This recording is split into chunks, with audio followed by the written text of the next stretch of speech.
বুড়ো গোলকিপারের কাছেই পেরে উঠল না লামিন ইয়ামাল রাম, রীতিমতো পরাস্ত হলো তারা। স্পেনকে দেওয়াল হয়ে একাই রুখে দিল কেপ ভার্দের গোলকিপার ভোজিনহা। প্রিয় দর্শক, বিশ্বকাপে গ্রুপ এইচ এর ম্যাচে স্পেন ও কেপ ভার্দে খেলতে নামে, আর এই ম্যাচের শুরু থেকেই অ্যাটাকিং ভঙ্গিতে খেলে স্পেন। তবে কেপ ভার্দের রক্ষণ ভাঙতে পারলেও ভাঙতে পারেনি গোলবারের সামনে দাঁড়িয়ে থাকা 40 বছর বয়সী গোলকিপার ভোজিনহা নামক দেওয়ালকে, যেখানে এই ম্যাচের শুরু থেকেই সবার নজর কেড়ে নিয়েছেন 40 বছর বয়সী কেপ ভার্দের গোলকিপার ভোজিনহা।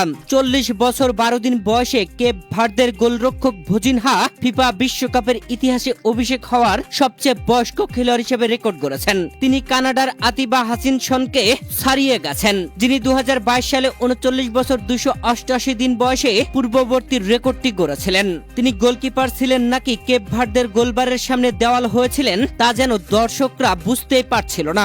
স্পেন পরপর গোলবারের শট নিয়েও গোল আদায় করতে পারেনি, হয়েছে রীতিমতো ব্যর্থ।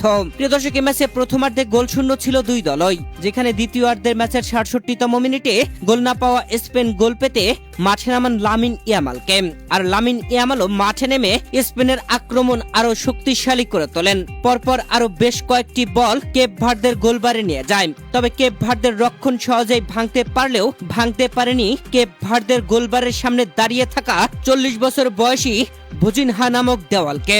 প্রিয় দর্শক, শেষ পর্যন্ত পুরো 90 মিনিটে গোলশূন্য ছিল দুই দলই। এরপরে 5 মিনিট অতিরিক্ত টাইম যোগ করা হয়, আর এই 5 মিনিটেও গোল আদায় করতে পারেনি কোনো দলই। স্পেন এ ম্যাচে খেলায় অনেকাংশে এগিয়ে থাকলেও গোল আদায় করতে রীতিমতো ব্যর্থ হয়েছে। প্রিয় দর্শক, স্পেনের বিপক্ষে কেপ ভার্দে জিততে না পারলেও যেন জয়ের স্বাদ দিয়েছেন গোলরক্ষক ভোজিনহা।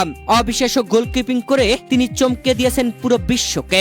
এই বয়সে এসেও তার এমন দারুণ দারুণ সেভ সত্যিই চমকে দেবার মতোই। প্রিয় দর্শক, লামিন ইয়ামালদের স্পেনকে কেপ ভার্দে আটকায়নি, আটকিয়েছে এক গোলকিপারই। এক গোলকিপারের কাছে যেন রীতিমতো অসহায় হয়ে পড়ল স্পেন। প্রথম ম্যাচে জয় তুলে নিতে হলো ব্যর্থ, ম্যাচ হলো ড্র। প্রিয় দর্শক, স্পেনের বিপক্ষে লামিন ইয়ামালদের বিপক্ষে কেপ ভার্দের গোলকিপারের গোলকিপিং আপনাদের কাছে কেমন লেগেছে? আমার কাছে তো অসাধারণ লেগেছে, আর আপনার কাছে কেমন লেগেছিল জানাবেন কমেন্ট করে।